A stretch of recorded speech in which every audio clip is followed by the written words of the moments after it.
To discuss this, we are joined in the studio by Bill Gates, chairman of the Gates Foundation. Thank you very much for joining us. Great to be here. What we highlighted, child mortality going up for the first time this century, is something you really and your foundation sounded the alarm bell on. It's something that I know is near and dear to your heart. You've explained that for more than 20 years, throughout this century, the world was really doing better and getting better at preventing child mortality. And now we're doing worse. What happened? Well, starting in the year 2000, there was a real focus on getting vaccines out to all the world's children. We had to invent some new vaccines. We had to bring the prices down of the existing vaccines. But that's the primary reason that a real miracle was achieved, which was we went from about 10 million dying in the year 2000 down constantly to the last year, where we got all the way down to 4.6 million. And so that's something people should celebrate. A lot of rich country governments were very generous to provide the money to buy those vaccines and support those healthcare systems. And so we'd hope that we'd continue all the way down, not only from 10 to 5, but cut it in half again. Now we have this setback, largely due to cuts to aid budgets, and so I'm appealing to voters to restore saving millions of lives as a priority. Can this trend in the wrong direction be reversed? Absolutely. All you have to do is restore the aid generosity, get rid of those aid cuts. The innovation, where we're always creating new tools and understanding these diseases better, that's on our side. And so even with just a flat aid budget, we'd have clear sight to get big reductions.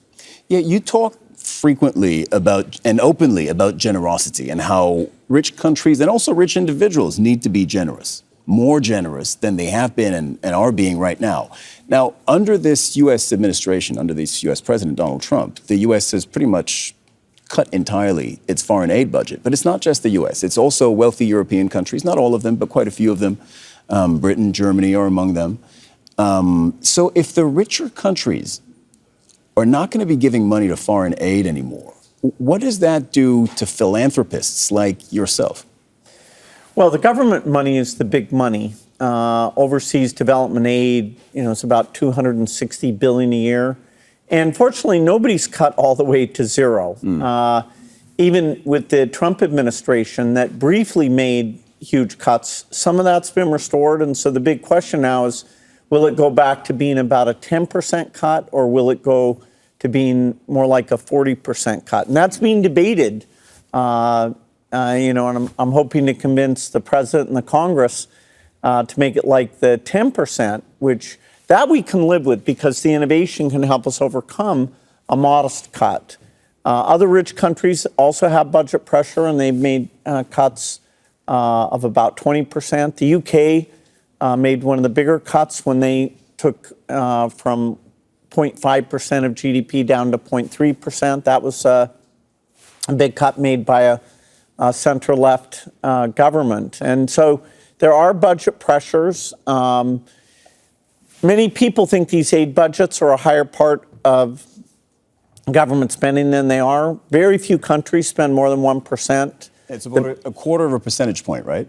Overall, for, say, of GDP. For the most generous are countries like Sweden and Norway. And actually, if it was really documented well, I'd say Qatar and UAE would join the ranks of the most generous countries. So actually, your foundation, I should say, is working with Qatar. It's something you've just announced. What are you doing? Well, Qatar's been a huge help to us. They help fund Gavi, which is the organization that buys vaccines for all the world's children. They help fund the Global Fund, which focuses on preventing HIV, malaria, and TB deaths. And so those are two incredible organizations that were created right after the turn of the century. The Gates Foundation, along with a lot of rich governments, were the founders of those organizations. And so now having Qatar in as a significant partner is a big help to us. You became a full-time philanthropist more than 15 years ago in 2008. Before that, of course, you need no introduction. You ran Microsoft, made it one of the most, not just best known, but also most successful businesses on the planet. What have you learned as a philanthropist that perhaps you didn't know and you didn't see about our world when you were a businessman? Well, I have to say that as I got into my 40s and I was studying philanthropy and what some of the world's problems were, I was pretty shocked at how inequitable the world is. I mean, I gave a very modest grant for malaria of about 30 million, and I became the world's biggest funder of malaria research. And that's insane. And, I found that the kids who needed a vaccine for diarrhea called rotavirus, they weren't getting it. The kids in rich countries were getting it, but it was too expensive for the poor countries where the kids are really at significant risk of dying. Diarrhea is one of the big killers in poor countries. And so, I was shocked to learn all of that, but it made it clear to me how I would take my money and give it back to society. When you look back at the last 17 years, again, you spending your time full-time on philanthropy, what are the biggest lessons you've learned? On the one hand, the successes, but also, I assume, some disappointments along the way. Well, overall, we've done better than I would have expected. Cutting childhood deaths in half was pretty amazing. We're pretty close to getting polio eradicated. We have tools that we're working on now that over our 20-year lifetime, we expect malaria can also be eradicated.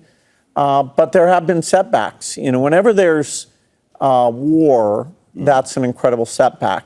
So you do a good job for your viewers, making sure they see what's going on in Gaza and Sudan. And, the Ethiopian civil war was a great tragedy. And so sadly, Africa in particular has a lot of unrest right now.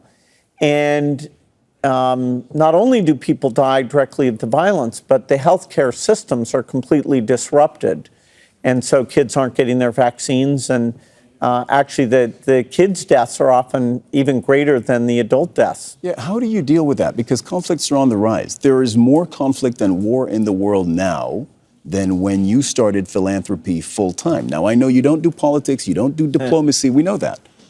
But as a philanthropist wanting to fix big healthcare issues, nutrition, gender equality, surely it's a lot harder to do that when there's more conflict.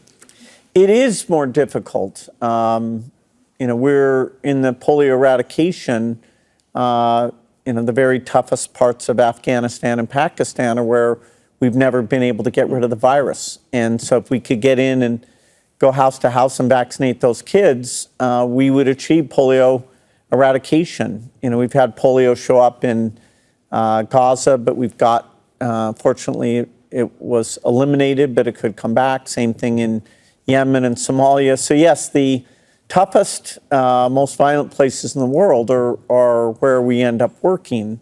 It's important to say that being poor is the greatest predictor of that your child will die. It's 50 times more likely that a child in northern Nigeria will die than a child here or in the United States. And so war is a factor, and war is a particularly awful form of setback. But a lot of it's just poverty. And Africa, unfortunately, has got more than its share of extreme poverty. Bill Gates, your foundation has spent $100 billion so far. You recently announced earlier this year that you're going to double that over the next 20 years, $200 billion before you shut down the foundation in 2045. Thank you very much. We appreciate your time. Thanks for joining us on the Al Jazeera NewsHour. Thank you. Don't miss out to get the full picture. Subscribe to Al Jazeera for reliable news and expert insight. Like, share, stay ahead.